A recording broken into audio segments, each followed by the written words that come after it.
There's a certain kind of silence you grow to love when you've lived alone in the mountains for years, pine needles crunching underfoot, the rustle of deer at dawn, the sound of your own breath while sipping black coffee on a porch your great-grandfather built by hand. But that silence shattered the morning a woman in leopard print leggings and 4-inch stilettos stomped up my porch and barked. "You don't get to sit here anymore."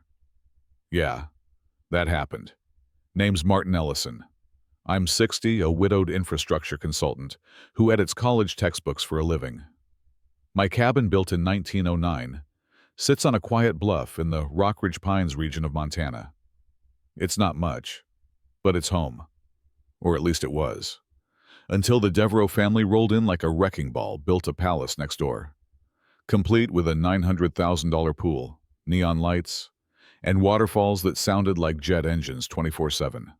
And leading the charge, Brielle Devereaux, self-declared HOA president, armed with glitter eye makeup, $10 sunglasses the size of dinner plates, and enough entitlement to drown the valley.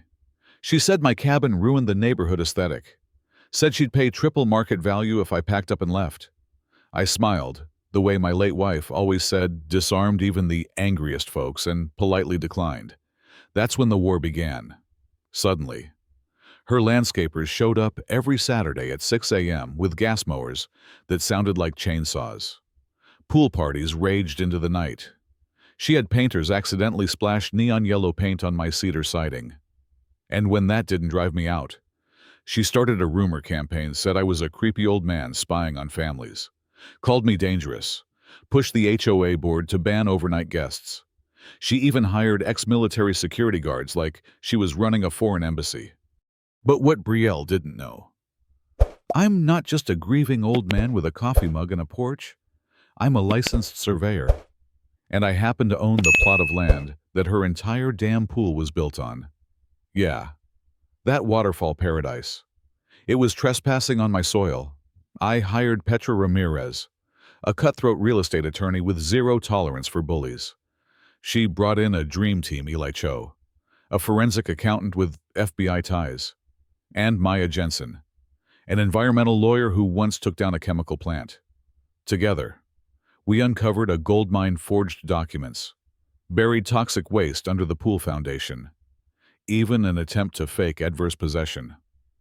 Turns out, Brielle planned to outlive me, literally wait for me to die, then claim my land was hers by default. And then boom. One cold morning, a convoy of EPA hazmat trucks, FBI agents, county inspectors, and sheriff deputies rolled up her driveway like it was a movie. I stood on my porch, arms crossed, while Brielle came stumbling out in a silk robe, screaming about mistakes and misunderstandings. But the EPA rep just calmly pointed to her clipboard and said, "Ma'am, 40% of your property is on illegally occupied land, and that pool is sitting on top of federally documented hazardous waste."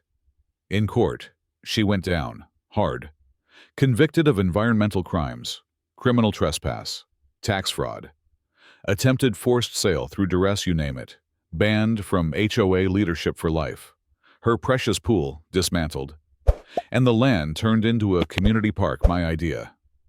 By the way, we added trails, educational signs, and a little garden in memory of my wife. I even recommended Casey, the young contractor who blew the whistle for a role at the Montana Department of Environmental Quality. But here's the kicker. Some folks still say I went too far, that I should have just sold and moved on. So I ask you, what would you have done if someone tried to erase your history and steal what your family built? Drop a comment below. Let's talk justice, community, and the price of standing your ground.